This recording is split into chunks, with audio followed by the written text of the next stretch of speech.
మోకాళ్లలో గుజ్జును పెంచి నొప్పిని తగ్గించి సర్జరీని దూరం చేసే ఫ్రీడమ్ వాక్.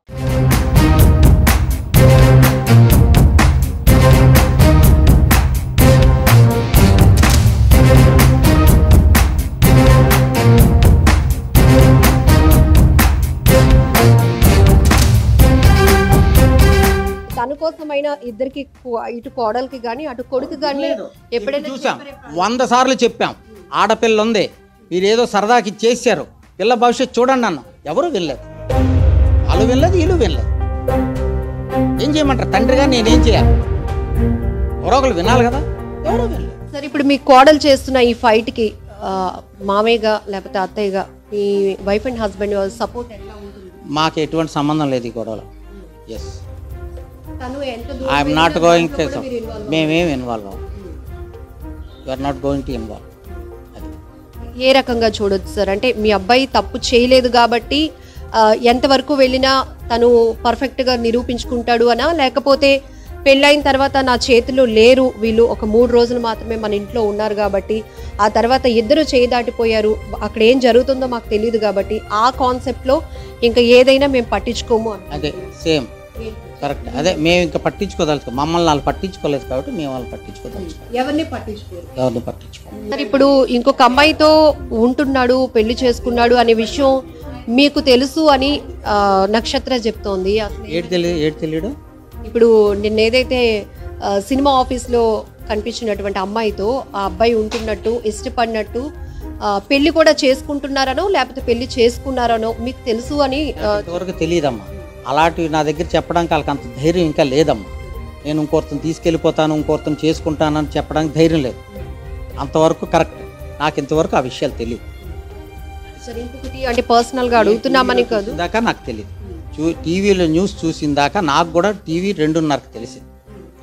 అంతవరకు నాకు ఏం జరిగింది ఏమిటి అనేది నాకు తెలియదు. సార్ మీ కోడలు చెప్తుంది నిన్న మీడియాతో, తేజే అన్నాడు స్టెప్ మదర్ కాబట్టి అక్కడ నేను ఉండలేకపోతున్నాను, అందుకే బయటికి వెళ్ళిపోదాం, వేరే కాపురం పెడదాము అని. ఇదంతా నిజమేనా సార్? తల్లిగా తను ఎట్లా చూసుకుంటారు? ఇప్పుడు వాడొచ్చి డాడీ ఈవిడ స్టెప్ మదరు, నేను భరించలేకపోతాను, ఈవిడతో వెళ్ళిపోతాను ఆడంటే నేను నమ్ముతాను. మరి ఈవిడ చెప్తుంది అలాగన్నాడని. ఎంతవరకు నిజం నాకేంటి తెలుస్తుంది? నాతో అయితే అనలేదు కాబట్టి ఐ కాంట్ బ్లేమ్ హిమ్. నాతో అంటే వెంటనే చెప్పేస్తాను, ఇక జీవితంలో అడుగు ఎక్కొద్దంట. ఆ మాత్రం ఫోన్ కాల్స్ కూడా మేము చెయ్యం. అది విత్ యువర్ పర్మిషన్ మేడంతో మాట్లాడడానికి ఏమైనా ఉంటుందా? మేడం గారితో ఏం మాట్లాడద్దు. నో నో లేదు, నువ్వు క్వశ్చన్ లేదు. ఏటి ఆవిడే నిజాలు చెప్తా? ఆవిడకి ఏటి తెలుసు? పెంచింది నేను, దాసాను, అర్థమైందా? కాబట్టి ఆవిడని ఎలా చేయను మాట్లాడడానికి. నిన్న ఫోన్లో కూడా అత్తయ్య మీ అబ్బాయి ఇలా చేశాడు అని తిను ఏడుస్తూ ఫోన్ మాట్లాడింది మీ వైఫ్తో. లేదమ్మా, ఇలా లగ్జరీ లైఫ్కి అలవాటు పడ్డాడు అనుకున్నాం, కానీ ఇలా అమ్మాయిలు ఇంట్రెస్ట్ లేకపోతే వేరే పెళ్లి చేసుకున్నాడు, వేరే దగ్గర ఉంటున్నాడు అని నాకు కూడా తెలీదు. నక్షత్ర, నువ్వు బాధపడకు, నీకు సపోర్ట్గా మేము ఉన్నామని. ఏమో నాకు ఆ విషయం తెలియదండి ఇప్పుడు వరకు. ఇప్పుడు మీరు నాకు అది విన్నాను, రాత్రి విన్నాను. ఆవిడ ఎప్పుడు మాట్లాడింది ఏంటన్నది విషయం నాకు తెలియదు. జనరల్గా ఎప్పుడైనా ఏమైనా గొడవలు అయితే పిల్లడి తరఫు నుంచి కన్నా పిల్ల తరఫు నుంచే మాట్లాడతాం. ఎందుకు? సంసారం కుదుట పడాలని.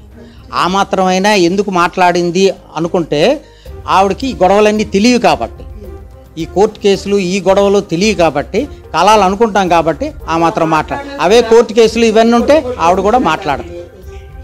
సార్ మ్యారేజ్ ఎలా అయింది సార్? పిల్లల పెళ్లి ఉన్నంతలో కన్నా అప్పు చేసైనా చాలా గ్రాండ్గా చేయాలని అనుకుంటున్నాం. గ్రాండ్గా చేసాం, చాలా గ్రాండ్గా చేసాం. వాళ్ళ మ్యారేజ్ అక్కడ చేశారు, ఇక్కడ రిసెప్షన్ మేము చేసాం. పెళ్ళైన తర్వాత నుంచి కూడా మీరు ఇన్వాల్వ్ అవ్వలేదు వీళ్ళ లైఫ్లో? ఇన్వాల్వ్ అవ్వలేదు. ఎవరి లైఫ్ వాళ్ళకే ఇష్టం. మేమే ఉంటే కదండి ఇన్వాల్వ్ అవడానికి. ఇప్పుడు నా కొడుకు నా దగ్గర ఉండి, నా కోడలు నా దగ్గర ఉంటే ఇన్వాల్వ్ అవుతాను. ఇన్వాల్వ్ అవ్వాలి. వాళ్ళు నా దగ్గర ఉంటే ఇక్కడ దూరం వెళ్ళిపోతే ఓకేనే ఇన్వాల్వ్. ఒక తండ్రిగా నేను ఇల్లు వాళ్ళ ఇంట్లో ఉండలేను కదా. ఈ రోజు కొట్టుకొని 2వ రోజు గోవాలు ఇవాళ హైదరాబాద్ క్యాంపులు తిరుగుతూ ఉంటే వాళ్ళు కొట్టుకుంటున్నారో చేస్తున్నారో ఎవడో తెలుస్తుంది. నేను ఎక్స్పెక్ట్ చేయలేదు. ఆ 3 పిల్లలు ఏదో కీచులు ఆడుకుంటారు, తర్వాత వాళ్ళే కలిసిపోతారు అనుకుంటాను. This is general tendency.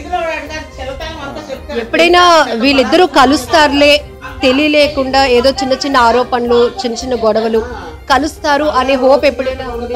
ఏంటి వీళ్ళిద్దరూ ఎప్పటికైనా కలుస్తారు అంటే అండర్స్టాండింగ్ లేకో లేకపోతే చిన్నతనం వల్ల ఇద్దరికిద్దరు ఏదో గొడవలు ఆడుకుంటున్నారు, ఎప్పటికైనా మళ్ళీ కలుస్తారు, కలవాల్సిన పరిస్థితి ఏర్పడుతుంది అని మీకు ఎప్పుడైనా స్ట్రాంగ్ నమ్మకం అనిపించింది? ఎవరికైనా జనరల్గా అలాగే అనిపించాలి, అలాగే మాకు అనిపించింది తల్లిదండ్రులుగా.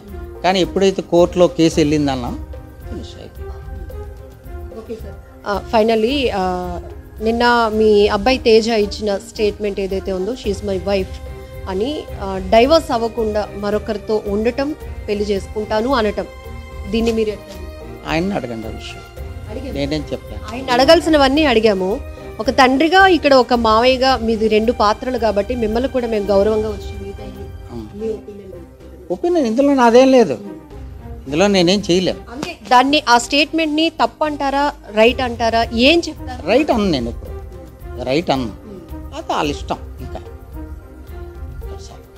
ఇప్పుడు నక్షత్ర ఎంత ముందుకు వెళ్ళినా తన పోరాటంలో దీనికి మీరు సపోర్ట్ కానీ వ్యతిరేకించడం కానీ సంబంధం లేదు. ఆపించడాలు, వ్యతిరేకాలు, సపోర్ట్లు ఏవి ఉండవు. వాళ్ళిద్దరు లైఫ్ ఇండివిజువల్ వదిలేశారు, వాళ్ళిద్దరు ఫైట్ వాళ్ళదే, వాళ్ళ ఫైట్ వాళ్ళదే, వాళ్ళ జీవితం కోసం వాళ్ళు చూసుకోవాలి. నాకు 60 ఏళ్ళు అయిపోయి, ఇంకా నేను ఎవరిని జీవితాలు చూసే అంత కెపాసిటీ నాకు లేదు, ఓ మూల కూర్చోవలసిన పరిస్థితి నాది. So I can't involve all these things, ఎందుకంటే నాకు ఇంకో 2 చిన్నపిల్లలు ఉన్నారు, వాళ్ళని చూసుకోవాలి. Thank you sir. ఫైనల్గా ఒక ఫాదర్గా చాలా ఫ్యామిలీస్లో ఇలాంటి డిస్టర్బెన్స్లు చూస్తూ ఉన్నాము. సో పేరెంట్స్కి దగ్గరగా లేకపోవడం వల్ల పిల్లల పరిస్థితులు తెలుసుకోలేని పరిస్థితి, ఇప్పుడు మీరు అంటున్నట్టుగానే ఇలా ఉండకుండా ఉండాలంటే ఒక మెసేజ్ పిల్లలకి కానీ పేరెంట్స్కి కానీ ఇద్దరికి. అమ్మ, మెసేజ్ అంటే ఒకటి వినండి, పెళ్ళిళ్ళు అయిన తర్వాత ఎప్పుడు కూడా వాళ్ళ తల్లిదండ్రుల దగ్గరే ఉండాలి. ఉంటే పిల్లలు పుట్టిందాకా తల్లిదండ్రుల దగ్గర ఉంటే పిల్లడు భయభక్తులతో బతుకుతారు. ఒక పిల్లడు పుట్టిన తర్వాత వాళ్ళు సెటరేట్ అవుతారు. అప్పుడే తల్లిదండ్రులను వదిలి వెళ్ళిపోయిన తర్వాత వాళ్ళు మనం ఏం చేయలేం. అర్థమైంది కదా. ఇంటికి ఎప్పుడైనా వస్తూ ఉంటాడా సార్ ఆయన? ఈ మధ్య లేదమ్మా, అంత ముందు వచ్చేవాడు. ఓ 3-4 సంవత్సరాలు అయిపోయింది. ఒకే ఊర్లో ఉంటున్నారు, జస్ట్ ఒక 20 నిమిషాల దూరంలో మాట్లాడతాం. నేను ఎక్కువ ఉండను ఊర్లో, నేను విజయవాడ వెళ్తుంటాను, నేను లేకపోతే వాడు రాడు. మనవరాలు, మీకు మనవరాలు, వాళ్ళిద్దరికి ఒక చిన్న పాప ఉంది, ఆ పాప భవిష్యత్తు ఏంటి ఆ తల్లిదండ్రుల చేతిలో ఉంది, మన చేతిలో ఏముందమ్మా? వయసు అయిపోయినోడి చేతిలో ఏంటి ఉంటుంది చెప్పమ్మా? ఆ ఎవరైతే కన్నారో ఆ తల్లిదండ్రుల చేతిలో ఉంటుంది, దానికంటే ఏం చెప్పలేదు. No comments.